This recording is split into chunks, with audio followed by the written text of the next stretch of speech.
and welcome to our next in the Sonar Spotlight series. Today, I'm joined by, I'd call you a friend. I feel like we've never met personally, but we've got to know each other over the last couple of years pretty well. So Tim McCosh from Yokahu.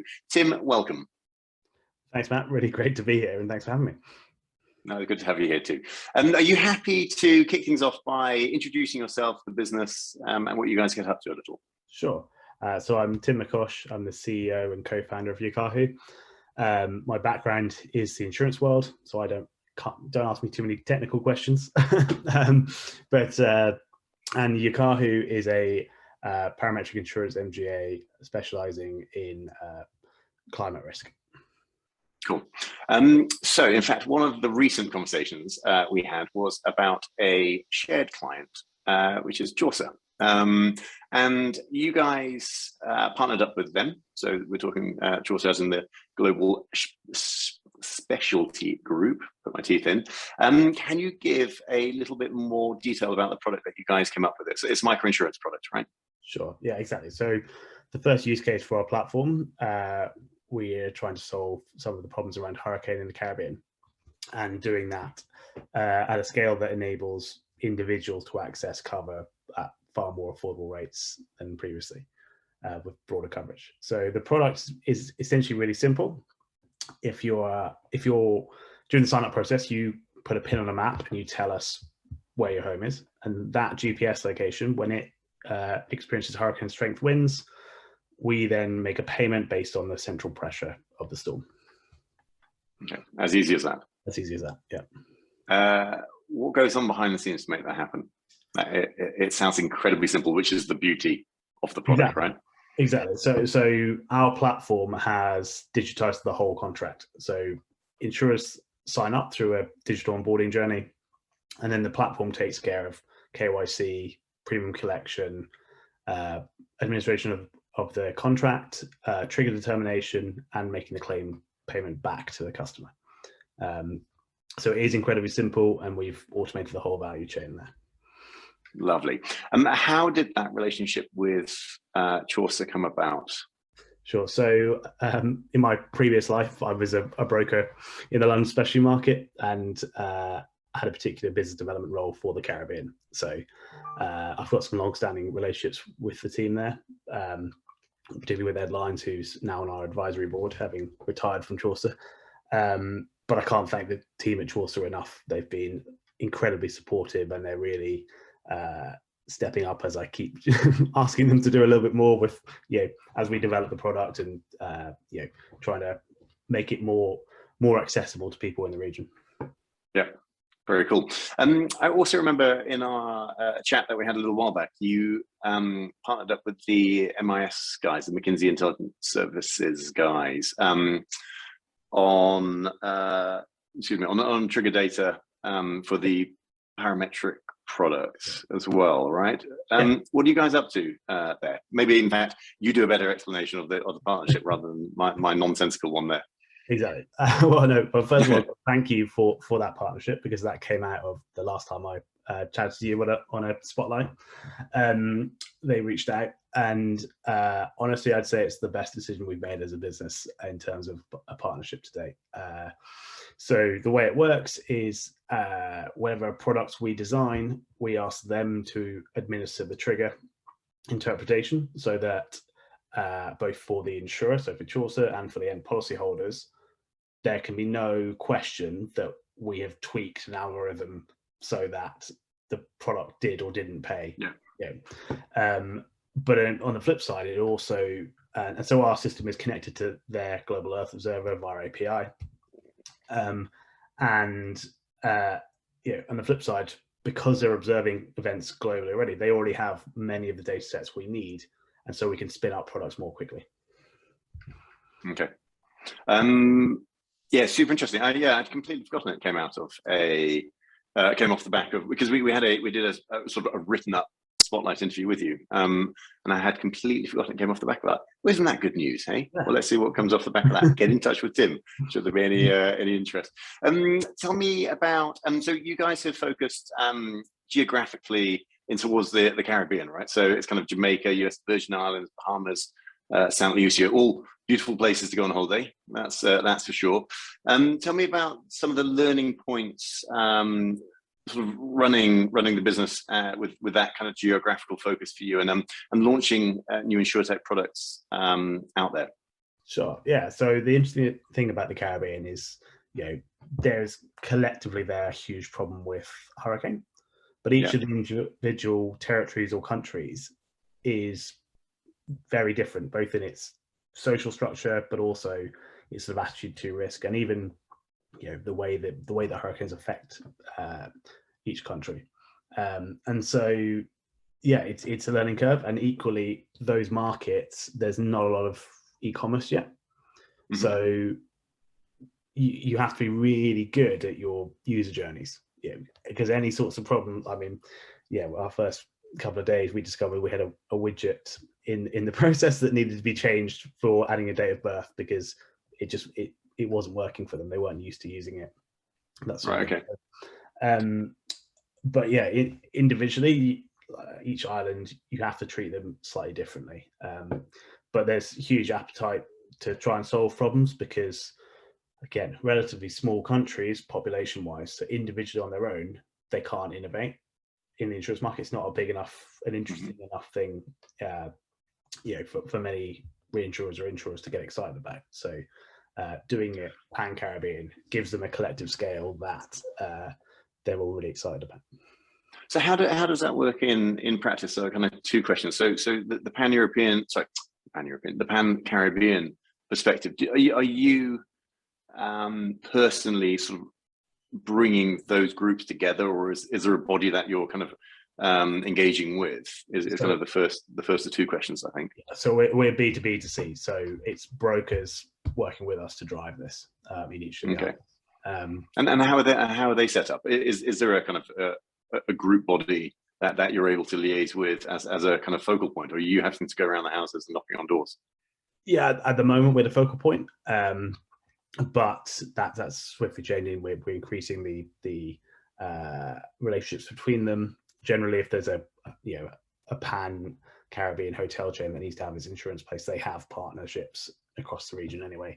But what we're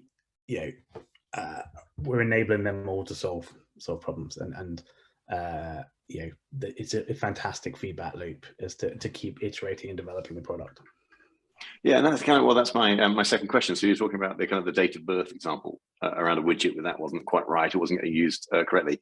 So is that feedback then coming through the C to B to B, so back to you? Is it then coming back to you via the brokers? Are you going sort of on the ground doing user testing? I don't know, looking at metrics behind the back end and that kind of stuff. Yeah, that's exactly it. Like there are partners. They're ultimately people exposed to these problems, so they're buying the product themselves as well, and so they can tell us if they're having any problems. So it's like it's very it's really useful when I have regular calls with them as we release new updates, just to check that we haven't missed anything in our own testing. Super interesting. Tell me about you guys more as a business. So you did a very brief intro. In terms of kind of where I know we talked ahead of time about areas of kind of conversation and whatnot. Maybe we didn't quite go into this one as deep. So if you're happy to dive in, but kind of where are you in terms of kind of your life stage as a company and almost kind of the potential for you guys going forward? Because we're talking. So first of all, like an incredibly high profile trend and something that everybody's becoming much more familiar with around the parametric world. We're talking about quite a niche but really underserved geography. Just tell me about your business journey to date, but maybe the plans for Yokahu over the next few years as well.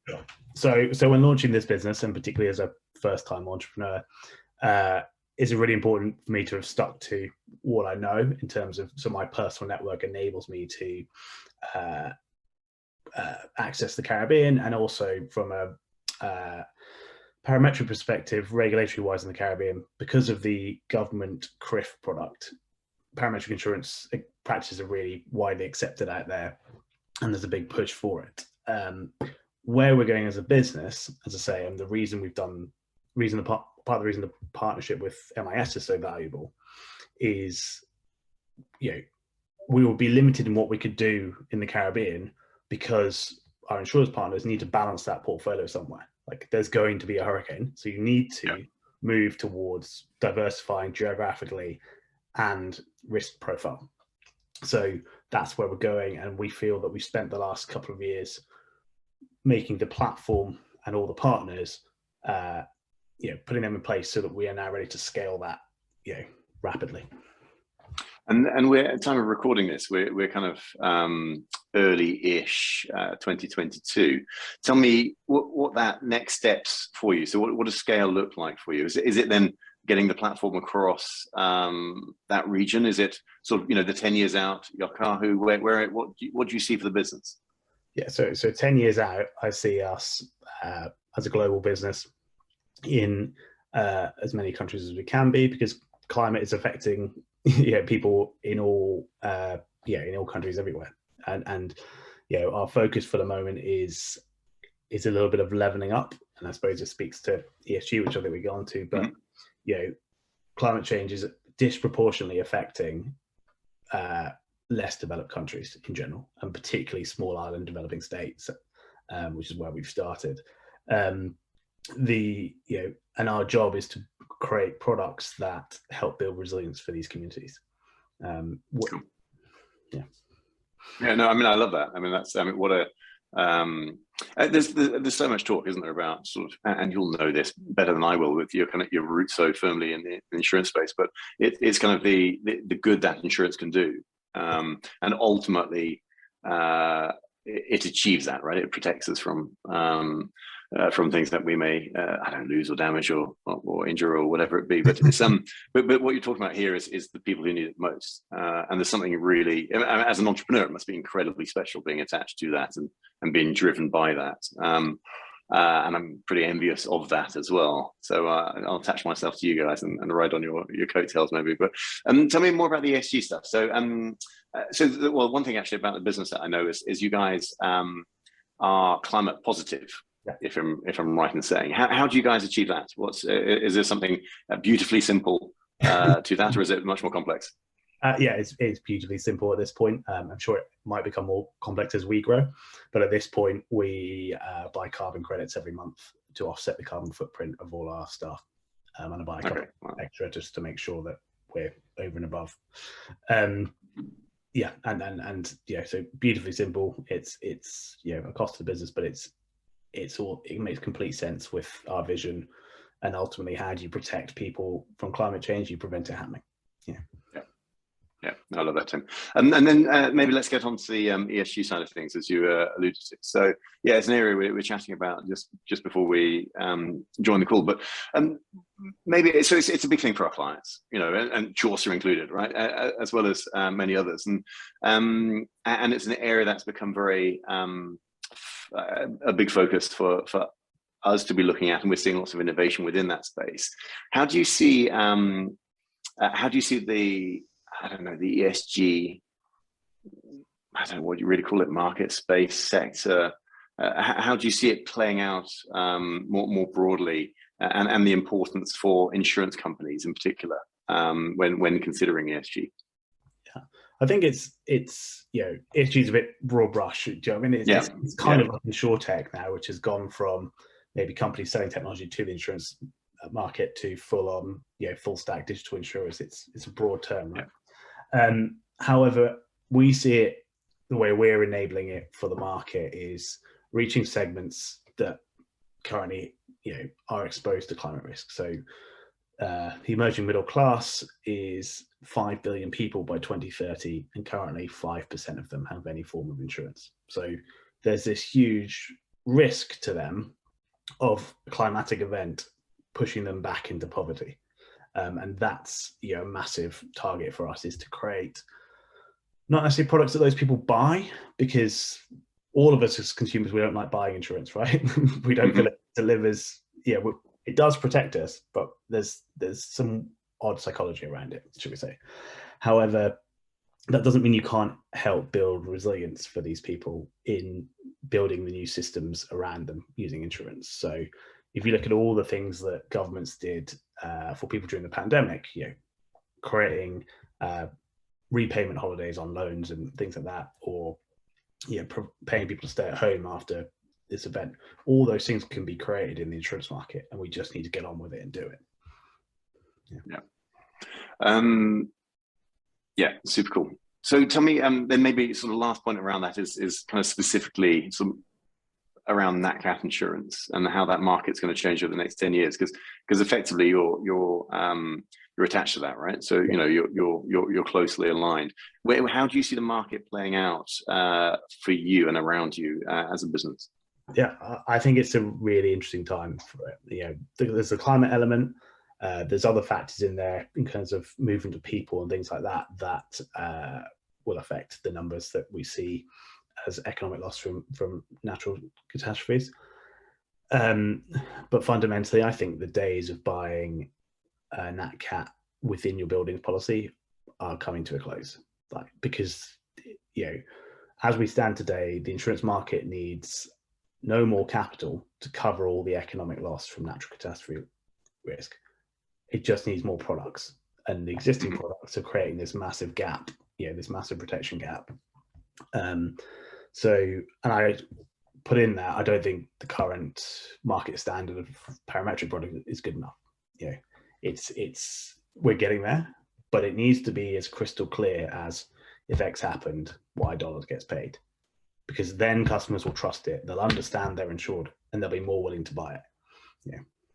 And so ultimately, I see natural catastrophe playing out, as a holistic smart contract coverage, for example. So it's not if a hurricane becomes within X radius of my building, and it's a certain category that I get a certain amount. It's if a hurricane comes through and a tree falls on my roof, I get a certain amount. And the road is out, so I can't get to work, so I need 2 weeks worth of wages, or 2 weeks worth of business interruption. That's where the world, I see it going. Super interesting. Yeah, I get that. How, and maybe Chaucer's a good example of this, but how, if you are, so for those listening or those watching this at the moment, if they are interested in Yokahu, in learning more about how you guys can work together. So first of all, I'd be interested in how they can reach out. And I'm sure, should this be on Sonar's website, of course, then we'll have all your contact details made available. But that's certainly one thing. But also, how would you frame a working relationship? Would you get into kind of a POC type environment? Is that the best kind of engagement? Is it to take one of the products and run with it? How do you guys work with, let's go with incumbents or kind of the mainstay out there to help them move in towards this direction? So we're here, we want to facilitate the production of climate insurance products. So everything we do will be parametric, and so that's increasing. In the next few months we're working to increase the number of insurance partners we work with and diversify our product offering. To do that, we need to be talking to distributors about what the problems are with their clients. How do we solve them? At this point, if it's a one-off solution you need, there are other people better to go with. But if you're looking for schemes for portfolios of clients, that's where we can help. That could be through financial institutions, or we could produce a product that's embedded in every single loan that goes out, for example, through to a portfolio of property that needs some wildfire protection, for example.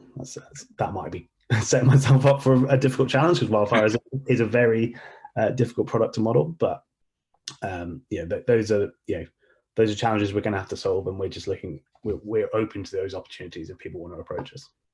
And geographically, we've talked about the Caribbean. Yeah. Are you at that stage where you're considering other geographies at the moment, or is it just double down and focus? Yeah, exactly. We're definitely considering other opportunities. We're exploring a few at the moment. Some other parts of the world that have tropical cyclone exposure, and so if Lloyd has a license, we'll ask permission to go there. Yeah. Cool. Right. And the very beginning of my rambling question to you was, how do people get in touch? Yeah, so you can get me on LinkedIn, Tim McCosh. I think I'm one of the only ones on there. Or it's tim@yokahu.co, which I'm sure will be up with the site. Love it. Tim, lovely catching up as always. So thank you very much for your time. Best of luck with the business. And yeah, I can't wait to see who gets in touch off the back of this Spotlight interview. So thanks. Thanks, Matt. It's been a pleasure.